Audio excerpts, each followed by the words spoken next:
Before we get all this done, I just wanted to show this new t-shirt that was sent to me by La Puffy Guillen. Martha, thank you so much. Is that not cool? I love it. I love it. Thank you, Martha. Whenever you're doing a story that is as complicated as the one for Jethro Pettigrew, you're bound to make a mistake here or there. It just is what it is. But I'm not going to be like the rest of these Rudy Poos and say, hey man, no, I got it all right. When I find out I get something wrong, I put it out there. I let everybody know and I fix my mistakes. That's what being a man's all about. So that's what we're doing here. That's right. This is who I was, but it's definitely not who I am. Welcome to Vegas Profile Stories. Let's get it.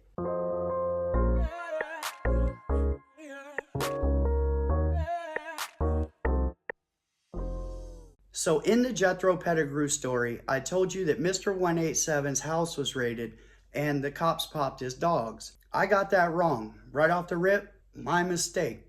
It was Bob V's house or business that was raided. Bob V is the guy I was telling you guys was in the casino with Jethro when all of this went down. I'd also told you that Bob V was the VP of his charter. He was not.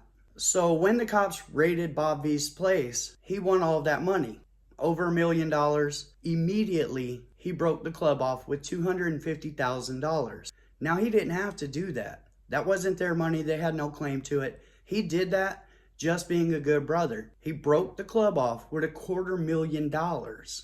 Bob V, he had decades in the Hells Angels. Now, when the fight went down in the casino or at the bar at the casino, Bob V wasn't standing next to Jethro, as I was told. You know, when you're looking at footage or anything like that, unless I personally know these people, you know, I'm taking somebody else's word that this is him, this is him, this is him, right? So it wasn't Bob V. Bob V had actually came out from the kitchen area and was hit behind by one of the Vagos and knocked out. He was unconscious.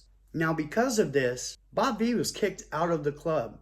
They said that he didn't do enough to help Jethro that night. The man was knocked unconscious, has decades in the club, gave them $250,000 just on GP.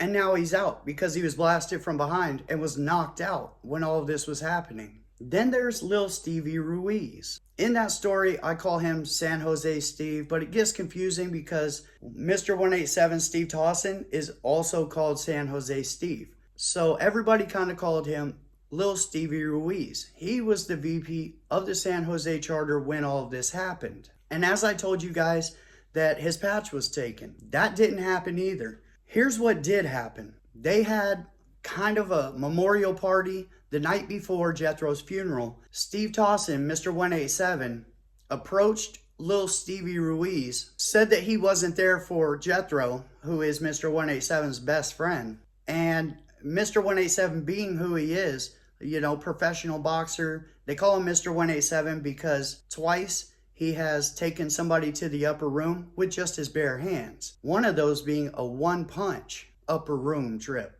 So he comes up to Lil Stevie and commences to beating the brakes right off of him. I mean, it was savage. From what I hear, his head looked like a pumpkin after this, right? This dude took a world-class mollywhopping. Then Mr. 187 left the party. Fast forward to the next day.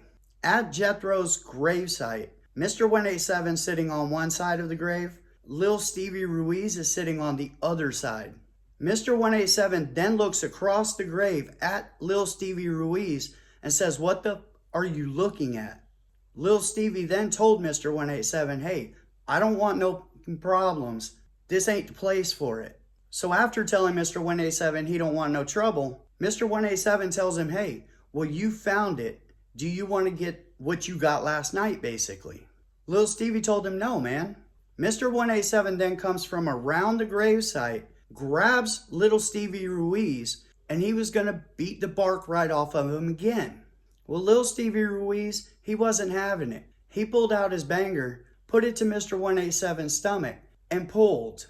Now the round, it went upwards through the torso of Mr. 187, of Steve Tossin. Hitting organs, all that. They tried to rush Mr. 187 to the hospital. Obviously, we know Mr. 187 did not make it. It was a fatal encounter. So some of the club members, they grab little Stevie Ruiz, throw him in the closest car, drive him out of there. Now, I don't know what they had planned for him, but he was able to get away from them. That's when he kind of went on the run. Now, I say kind of because he was still in the same town. Basically, once the cops came is when he started ducking and hiding in motels and stuff, is where he got caught. Now, when little Stevie Ruiz got caught, well, it was a self-defense. The only thing they could get him on is the illegal weapons charge, which they did. And that's what he did 10 months on and then was released from prison. Now, Bob V. Bob V was out of the club after he had given so much to the club, and basically life kind of went downhill, at least health-wise. Bob V sadly passed away. Now, when he did, he owned all kinds of real estate, 2 shopping malls. He was worth like $4 million. Now, his wife had no idea that he had any of this. All of a sudden, she's inherited all of this stuff and she knew nothing about it. The only way that she knew was people were coming to her saying, who do I pay for the rent for this month at this shop or this shop? And that's how she found out that she now owns all of this craziness. Now, obviously, her husband being gone, she started to drink, and eventually, health-wise, it costed her her life. Now, when they buried her, there were Hell's Angels that attended this funeral. One of them actually looked over, and who did they see? Little Stevie Ruiz was there to pay his respects. Now, the good thing is it wasn't one of those Rudy Poo bully Hell's Angels. It was a decent one. And he said, hey, what are you doing here? You know, if they see you, it's going to be lights out for you. And he told that club member, Bob V was my friend. His wife was my friend. I'm coming to pay my respects. Then there was Cesar Villagrano. I stated that he had gotten out of prison and became the president of the San Jose Charter. That didn't happen. He got kicked out. He is not in the club any longer. And as for the round that he put into one of the Vagos, well, that round went into the Vago's foot. So he did all that time for plugging somebody in their foot. Last and not least, Angry John. Angry John Merchant, I had said, hey, I had heard that he rolled over on Whitey from Dago, and the paperwork, it was supposed to be on its way. The paperwork never reached. Why? Well, because that's a rumor that the club was telling to smut somebody up. That's kind of their get down when it comes to stuff like that. They smut Pee-wee up all the time. They say, hey, that dude snitched. I seen all the paperwork on Pee-wee's case. Guess what? That dude didn't do nothing but say, hey, it was self-defense. Let's go to trial. Now, while they were in High Desert, the feds came. They came in, they talked to Pee-wee. They tried to cut a deal with him. He was already deep into his 2 to 5 sentence. And they said, hey, we'll throw you some cash. You know, you can go home right now. Just tell us the inner workings of the club. Well, Pee-wee politely declined their offer, and he did the rest of his time. A few more months. He had done like 29 months on a 2 to 5, and now he's out. At the same time, Angry John was in High Desert with Pee-wee. Angry John was released shortly after the feds had come to talk to Pee-wee. I'm not going to say he did or did not talk to the feds, take the deal that they had offered Pee-wee.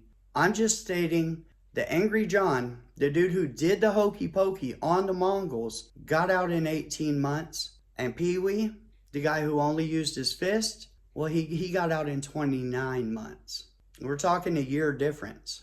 Now on that, I'll have more for you later. If there is something to it, I'm going to find it. I'm really good at finding stuff. It's kind of my deal. If he didn't do anything, well, I'm going to clear that up too. But as for now, I will not put that jacket on Angry John Merchant. There is no paperwork. The belief is Whitey from Dago was actually dead before Angry John even got out of prison. So there's that. How you snitch on a dude who's not even alive. If you go out of the club, say you leave the club, smut's coming. And that's in any club. So don't just think this is just for the red and white. No, no, no. This is any club. If you're in a club and you leave, they're going to smut you up. They're going to call you all kinds of snitches and cooperators, informants, all of that. So my belief is that's probably what's going on with Angry John. Like I said, there's more to it, but I'm waiting for the proof before I even speak on that. So there we have it, you guys. Like, I'm not perfect. I'm way more right than I am wrong, for sure. But there are little details here and there. And if I get those little details wrong, it's going to eat at me. I'm not going to be able to sleep. I have to get this done. It's 2 o'clock in the morning right now. I'm doing this because this was run down to me. I absolutely know that this is the truth of it, and this is what needs to be put out. That's how I roll. So until next time, thank you for coming to Vegas Profile Stories. I appreciate each and every one of you. I hope you guys have an amazing day, and I'll see you next time.